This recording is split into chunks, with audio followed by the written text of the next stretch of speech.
Assalamualaikum warahmatullahi wabarakatuh. Selamat pagi, siang, malam, dan sore untuk kita semua. Pertama-tama saya mengucapkan terima kasih atas kesempatan yang diberikan kepada saya untuk melakukan presentasi pada hari ini. Perkenalkan, nama saya Pariel Pratama Saputra. Saya dari kelas A, Fakultas Ilmu Komputer. Di sini saya akan menjelaskan pertemuan 9. Memahami konsep skeleton text load state. Skeleton text adalah placeholder terbentuk garis box abu-abu yang muncul saat data sedang dimuat. Nah, tujuannya ini untuk memberikan kesan cepat, terus menurunkan tingkat kebingungan menggunakan saat menunggu konten tampil. Meningkatkan unsur experience dengan memberikan feedback visual. Nah, terus skeleton text ini cara kerjanya itu kayak seminar akan gitu. Satu, membuat widget dengan warna dasar, misalnya kayak abu-abu gitu, terserah kalian dah. Dua, menimbulkan efek cahaya bergerak di atasnya gitu. Tiga, memberikan ilusi bahwa konten sedang disiapkan gitu. Nah, terus kalau kalian mau lihat contohnya ada di sini dia. Nah, seminar itu kayak gini deh. Kita harus pakai yang ini, seminar yang ini. Kalau kalian mau lihat contoh sederhananya itu kayak gini. Ini tanpa pemakaian seminar footer. Nah, kalau kalian mau pakai seminar footer tuh kayak gini dia. Ini kayak seminar dia pakai ini contoh penggunaan footer pakai package atau seminar yang ini. Kalau contoh sederhananya ya ini. Tuh. Kenapa seminar itu penting? Satu, membuat aplikasi terasa lebih profesional. Dua, memberi feedback visual.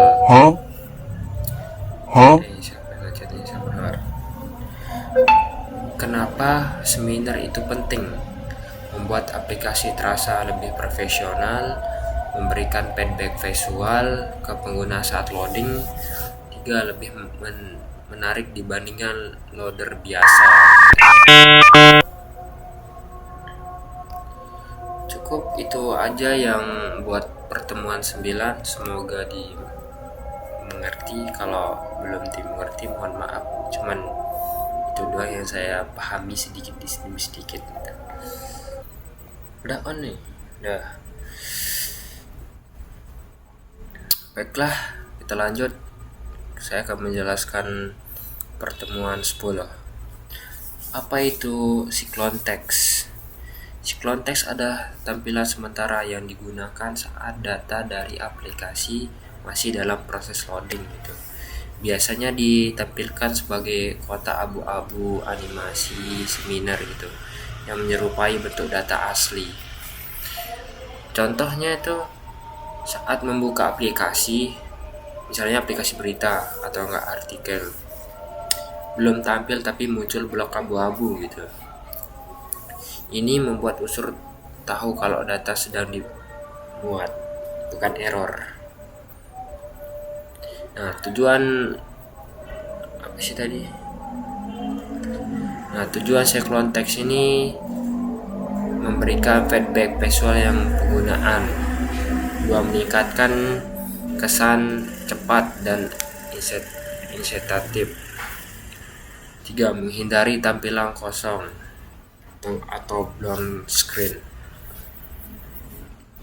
Nomor 2, orientasi UI di Flutter. Flutter mendukung dua orientasi layar utama. Yang ke satu portrait vertikal, yang kedua landscape horizontal. Nah, terus kenapa orientasi UI ini penting? Yang pertama, user bisa pakai aplikasi di posisi manapun. Yang kedua, layout harus menyesuaikan otomatis agar tetap nyaman dilihat. Bang, contohnya. Oke, di sini saya akan menampilkan contohnya ya adik-adik. Nah, contoh layoutnya itu kayak gini dia, mediocre. Nah, ini untuk mencetak orientasi saat ini dan mengatur tampilan secara responsional. Bang, nggak dengar. Oke, kita ulang. Ini untuk mengecek orientasi saat ini dan mengatur tampilan secara responsif. Masih nggak dengar lagi? Ya udah, bodo amat. Terus contoh kodenya itu kayak gini dia. Nah, itu. Keduanya ini bisa digabung untuk meningkatkan UX. Contohnya tuh kayak kasus aplikasi berita yang menampilkan selekton loading saat orientasi, proteksi, dan landscape. Dengan begitu, loading tetap smooth di berbagai posisi layar. Bang, apa manfaatnya? Manfaat untuk penggunanya itu satu, fitur selekton text. Selekton ini bisa manfaatnya tampilkan lebih smooth, tidak ada white screen atau saat loading. Kedua, orientasi UI responsive, tampilan visible dan nyaman di semua posisi layar. Ketiga, kombinasi keduanya, aplikasi terasa modern, cepat, dan profesional. Buat intinya ini saya kasih kesimpulannya ya. Scroll text memberikan kesan loading yang elegan. Orientasi UI ini menjamin tampilan fleksibel. Terus yang ketiga, kombinasi keduanya sangat penting untuk scroll text ini sama orientasi UI ini. Kombinasi keduanya sangat penting untuk pengalaman penggunaan yang baik dalam pengembangan aplikasi Flutter. Itulah yang saya tahu dari pertemuan 10. Kurang lebihnya mohon maaf, cuman itu doang yang saya tahu. Maaf kalau ada kata-kata salah saya. Terima kasih. Assalamualaikum. Oke, bertemu dengan saya lagi, Varian Pratama Saputra. Di sini saya akan lanjut saja di pertemuan ke-11. Nah, di sini kita akan menjelaskan apa sih itu From the Footer. Nah, kalian perlu tahu, From the Footer adalah wadah untuk menampung beberapa file input seperti nama, email, nomor telepon, dan lain-lain. Nah, terus widgetnya yang digunakan seperti from atau sebagai pembungkus semua input, yaitu from atau text from field itu untuk membuat field input text. Baiklah, kita langsung saja ke contohnya. Nah, di sini saya sudah membuatkan contohnya, ada di sini di Word. Kalau di Discord tuh suka error. Nah, di sini inilah contoh. Contoh pembuatan from sederhana yang saya bikin buat sederhana gitu. Nah, ini file from ini ada berapa jenis? Kayak jenis versi umumnya tuh kayak kosong. Itu kosong tuh kayak gitu wajib diisi ya, nggak boleh kosong. Terus from email harus valid, panjang karakter minimal atau maksimal gitu. Nah, contoh validator ya, yang mana yuk contoh validatornya, pasti kalian nggak tahu. Ya, inilah contoh validatornya. Yang ini, yang nama ini tidak boleh kosong ya, harus diisi di sini ya. Oke. yang tadi dan mengenai Sumbit dan riset. Nah, apa itu Sumbit? Sumbit itu bisa dipacu saat tombol ditekan. Contohnya bang. Oke, di sini kita akan kasih tahu contohnya ya. Nah, Sumbit itu seperti ini ya. Ini. Sumbit itu seperti ini. Bisa dipicu saat tombol ditekan gitu. Atau enggak? Ya itu dah. Nah, terus Sumbit apalagi ya? Reset tuh kayak gini dia, atau enggak? Oke, kita bikinin coding reset biar kalian paham. Tinggal kontrol F. Nah, langsung jadi ya. Oh my god, wow. Ketiga, boom. Oke, inilah kontrol resetnya. Kalian atau enggak mau reset kah ntar atau gimana dah, intinya saya udah kasih codingannya ini ya, jangan lupa dipakai. Tips penggunaan from di footer, hal yang harus kalian lakukan yaitu gunakan from dan Stop it, get some help. From, yuk siapa ini? Nah, ini text from fillet. Nah, ini itu penjelasannya tuh untuk membuat struktur formnya rapi dan mudah divalidasi. Nah, kalau kalian nggak pakai yang ini, mana kalian rapi ya, kalian bakal berantakan, error terus, semuanya merah semua ya, terserah kalian dah. Nah, terus global extrude states yang ini, global key from states ini agar bisa mengakses dan memvalidasi from dari luar widget gitu. Kalau kalian mau nambahkan validasi itu untuk memastikan data yang dimasukkan penggunaan sudah sesuai aja sih. Kalau kalian nanya apa sih Sumbit dan reset itu, dia itu agar from bisa dikirim atau dikosongkan saat diperlukan gitu. Itu gunanya Sumbit dan reset. Itu aja yang saya tahu dalam pertemuan 11. Kalau kurang atau lebihnya mohon maaf ya, soalnya cuma itu doang yang saya tahu. Jadi mohon maaf buat semuanya, cuma itu doang. Terima kasih. Assalamualaikum. Ketemu lagi bersama Farel Pratama Saputra. Nah, di sini saya akan menjelaskan pertemuan 12, yaitu mengenai apa itu kompresi desain UI. Oke, baik saja, jangan terlalu banyak basi-basi. Selesai kita jelaskan apa itu desain UI.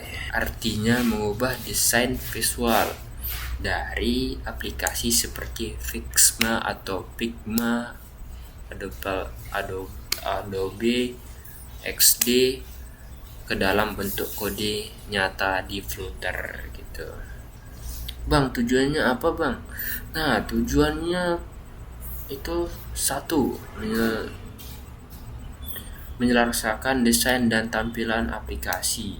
Dua, membuat tampilan aplikasi sesuai skop. Tiga, meningkatkan pengalaman pengguna. Tuh. Terus contoh widget yang sering digunakan buat UI itu kayak contohnya tuh kayak container, area kotak dasar gitu, kayak stack, terus expander dan fleksibel, atau enggak padding dan margin gitu. Itu contohnya. Nah, terus bang, apa itu searching itu adik-adik adalah proses memisahkan elemen-elemen desain dari file UI. Misalnya kayak gambar, icon, background, dan lain-lain gitulah, agar bisa diimpor dan digunakan di aplikasi gitu, biar mudah aja. Nah, terus bang, gimana prosesnya? Prosesnya itu kayak download aset dari desain icon gambar, tombol dan lain-lain. Nah, terus simpan ke folder aset di proyek Flutter kalian. Terus 3, tambahkan di public YAML. Nah, yang ini yang namanya YAML yang ini. Nah, kalian pakai ini kalau mau menambahkan gambar ini. Nah, kalian pakai oke. Kita akan menampilkan ML. Nah, kalian taruh di sini. Kalau kalian mau menambahkan gambar, nah, tapi di mana ya? Pokoknya kalian taruh di sini yang codingan yang tadi itu. Kayaknya di sini. Kayaknya di sini. Nah, kalian taruh di sini. Nah, set image kalian di sini dah. Pokoknya di sana. Nah, terus contoh yang kedua, contoh implementasi desain. Misalnya dari Figma, kamu dapat tampilan seperti judul di tengah, gambar di bawah, atau tombol di bawah gambar. Kalian mau codingannya? Nah, saya sudah bikinin codingannya yang ini. Bang, tips sukses mengoperasi desain ke Flutter. Oke, saya kasih tips dari saya diri sendiri ya. Langkah pertama, pelajari desain terlebih dahulu. Pahami layout dan urutkan elemennya. Nah, terus gunakan layout widget, tentukan kolom, row, stack dan lain-lain sesuai kebutuhan kalian. Ketiga, lakukan searching, ambil elemen gambar, icon dan simpan ke folder assets. Gunakan ukuran dan warna asli sesuai padding, margin, font size, color, dan lain-lain sesuai desain kalian juga. Responsive, pastikan tampilan bagus di semua ukuran layar dengan media query atau layout Flutter gitu. Itu aja penjelasannya dulu ya yang pertemuan 12. Nanti kita lanjut lagi di pertemuan 13.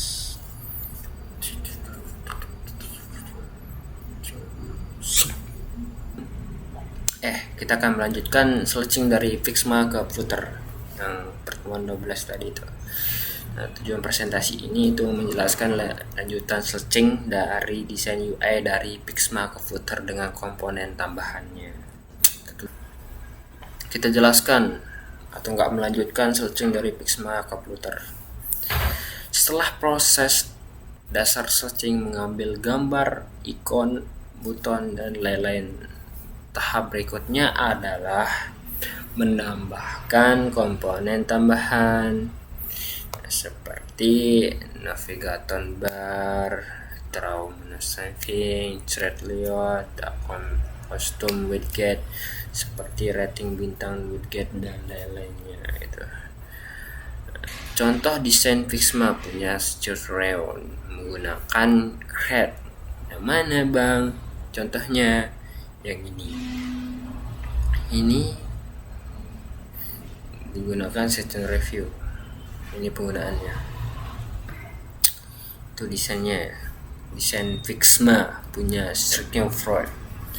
Oke, yang kedua kita akan menjelaskan mengoptimalkan penggunaan widget Flutter. Flutter memiliki widget bawaan dari bisa dikombinasi sesuai desain di Figma kalian. Berapa widget selanjutnya yaitu apa yuk? Yang pertama ada stack. Fungsinya menumpuk widget misalnya gambar atau teks di atasnya. Yang kedua positions.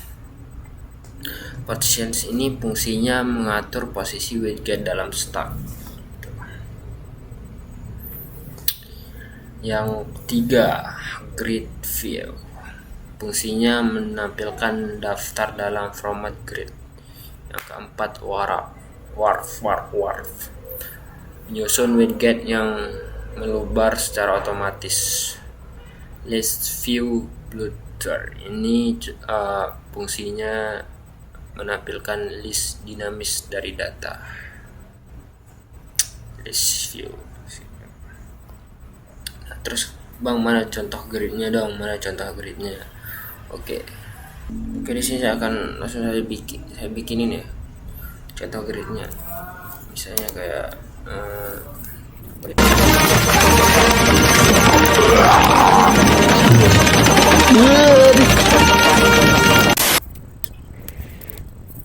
nah, inilah contoh gridnya ya. Sabar. Nah, oke adik-adik, ini adalah contoh gridnya yang di sini. Yang nanya grid tadi tuh. Itu contoh gridnya. Buat shifting dan responsifnya itu kalian bisa gunakan yang ini, Midjourney. Yang mau shifting dan responsif bisa gunakan codingan yang ini ya, yang ini. Untuk membuat desain Midjourney ini gunanya untuk membuat desain fleksibel di semua ukuran layar gitu, itu gunanya ya. Nah, buat explain counter style-nya yang mau codingannya aku tadi udah bikin yang ini. Explain ini codingannya. Nah, buat explain counter styling-nya. Nah, terus Bang, tips styling dan optimasi desain.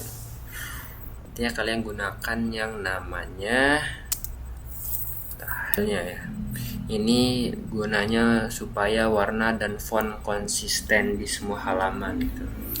Yang kedua, tips kedua, buat widget kostum supaya UI-nya rapi dan kode tidak diduplikat. Yang ketiga, pisahkan file UI dan logic. Ini gunanya untuk mengikuti best friends footer plan atau array structure. Yang keempat, pakai cons jika yang ini namanya cons jika bisa, supaya performa lebih baik gitu. Cuman itu doang di pertemuan 13 ini sih 13 ya. Buat pertemuan di 13. Nanti kita lanjut lagi di pertemuan 14. Oke, baiklah, terima kasih.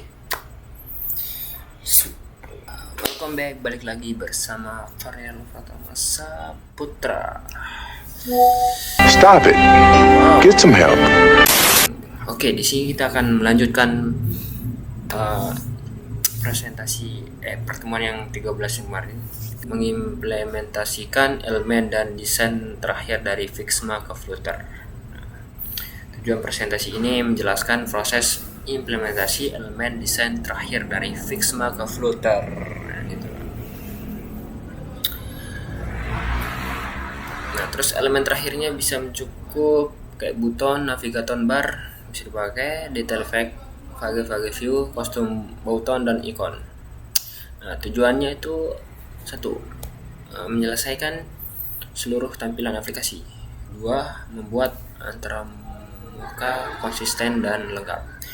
3. Siap untuk menguji dan publikasi.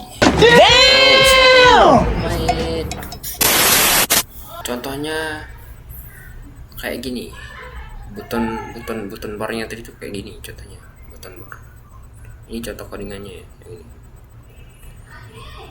Nah, itu contoh codingannya. Yang kedua, menyampaikan UI dengan animasi dan efek transaksi. Mengapa perlu animasi? Memberikan pengalaman visual yang halus dan menarik. Menunjukkan perubahan antara halaman, stack atau aksi pengguna.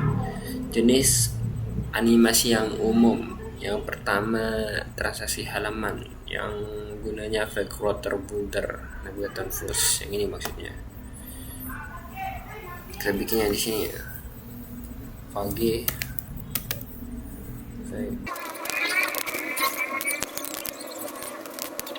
Nah, buat contoh responsifnya itu codingannya itu yang ini contohnya.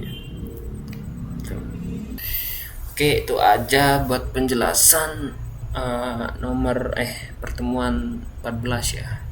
Nanti kita lanjut di pertemuan 15. Nah, 15 ini yang terakhir ini. Kalian harus nonton. Oke.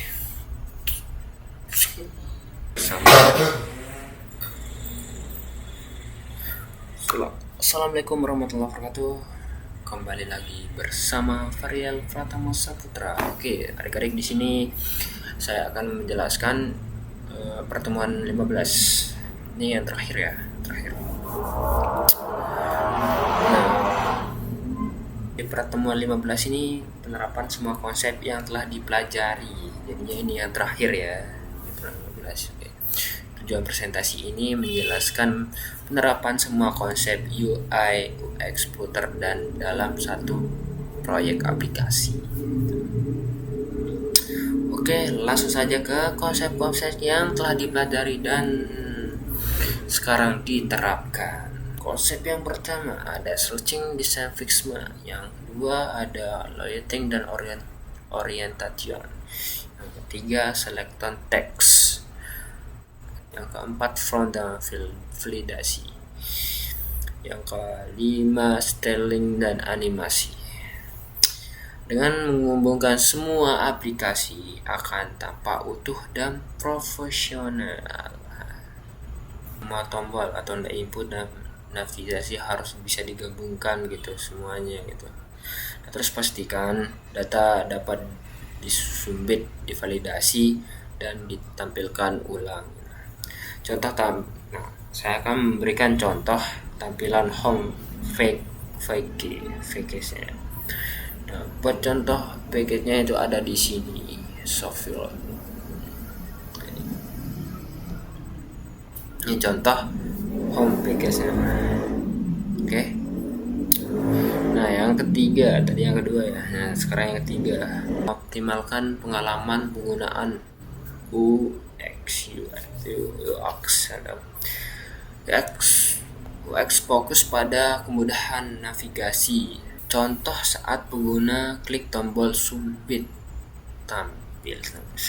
Nah, terus tampil notifikasi check bar. Nah, terus contoh codingannya itu ada di sini. Ini kalau ditekan, kalau kalian bikin ini terus ditekan, dia akan muncul notifikasi snack bar. Bang, tips dong, tipsnya mana bang? Tipsnya mana? Nah, tipsnya adik-adik ada. Yang pertama, saya kasih tips. Gunakan template global untuk styling warna font seragam gitu. Yang kedua, gunakan widget cons untuk optimalkan from rendering. Yang ketiga, gunakan media query atau layout builder agar tampil responsif di semua ukuran layar. Yang keempat, sediakan feedback instruksi, misalnya loading error atau sukses. Nah, terus yang itu tips dari saya. Buat kesimpulan di pertemuan 15 ini, yaitu proyek ini adalah bentuk nyata dari penerapan seluruh konsep UX dan Flutter. Gitu aja. Mungkin sekian dari semua presentasi saya dari pertemuan 9 sampai pertemuan 15. Kali ini saya akhiri presentasi ini. Buat pertemuan 16 gak ada ya, cuma sampai 15 saja.